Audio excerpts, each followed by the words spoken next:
যে আইনটি এমন একটি আইন যে আইনটায় হাত পা বেঁধে নদীতে ফেলে দেওয়ার মতো ফেলে দিয়ে বলা হয় সাঁতার।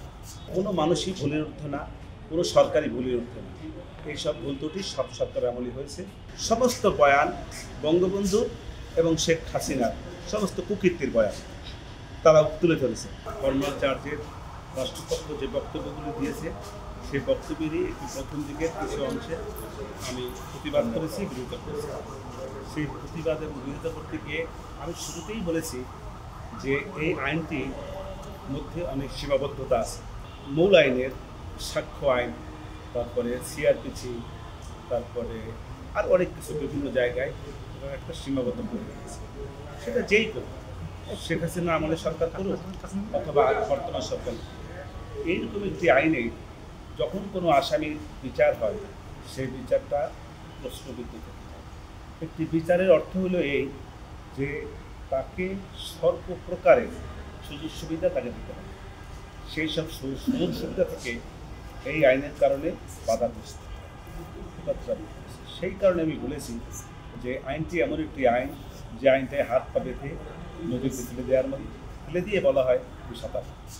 এই সাঁতার কাটা কতখানি সম্ভব এটা রাষ্ট্র ট্রাইব্যুনালের কাছে আমি ছেড়ে দিয়েছি। কোনো মানুষই ভুলের ঊর্ধ্বে না, কোনো সরকারি ভুলের ঊর্ধ্বে না। এইসব ভুল ত্রুটি সব সরকার আমলই হয়েছে, এই সরকার আমলেও কিছু হয়েছে।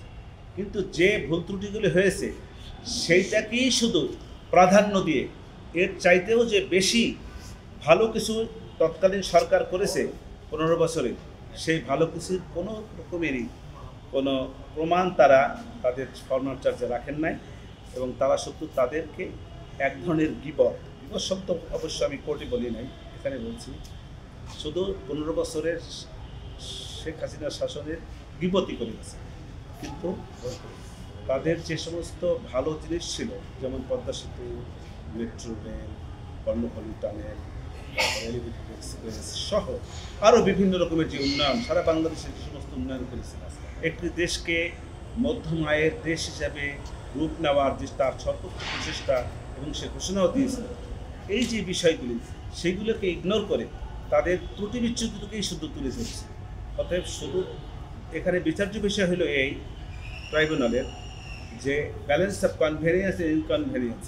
এই শেখ হাসিনার এই শব্দটা আমি যদিও ওখানে বলি নাই, কিন্তু একটা রাষ্ট্রের ট্রাইব্যুনালের দায়িত্বটা, বিচারকের দায়িত্বটা পক্ষে বিপক্ষে দেখবে, যেটি বেশি জোরালো সেটাকে অ্যাকসেপ্ট করবে, যেটি জোরালো না সেটাকে ডিসএগ্রি করবে, এটাই ইগনোর করবে, এটাই স্বাভাবিক। আমি সেই সব কথাগুলোই ওখানে বলার চেষ্টা করেছি। বঙ্গবন্ধু শেখ মুজিবুর রহমান থেকে শুরু করে তারা এই পর্যন্ত শেখ হাসিনার আমল পর্যন্ত এনেছে, এবং এই শেখ হাসিনার আমল পর্যন্ত সমস্ত বয়ান বঙ্গবন্ধু এবং শেখ হাসিনার সমস্ত কুকীর্তির বয়ান তারা তুলে ধরেছে। আমার বক্তব্য হইল, আপনারা যদি ঠিক আছে মানলাম যে আমার বঙ্গবন্ধু এই যে আমার আসামিরা ধরেন তাদের কুকীর্তিকে যদি যুক্তির কাছে ধরেও নেই, তাহলে আপনি আমার সুকীর্তিগুলো তাদের উঠানো উচিত ছিল। পাশাপাশি অন্য যে সমস্ত সরকার ছিল তাদের যে কুকীর্তি ছিল সেগুলো আপনি তুলে ধরতেন, তাহলে না পটভূমিটা সঠিক হইত। আপনি একজনকে ছোট করবেন অন্যজনকে বাদ দিয়ে, আর একজনকে বিরুদ্ধাচরণ করবেন প্রয়োজনে অপ্রয়োজনে, ইচ্ছায় অনিচ্ছায়, জেনে না জেনে ভুলভাবে, সঠিক।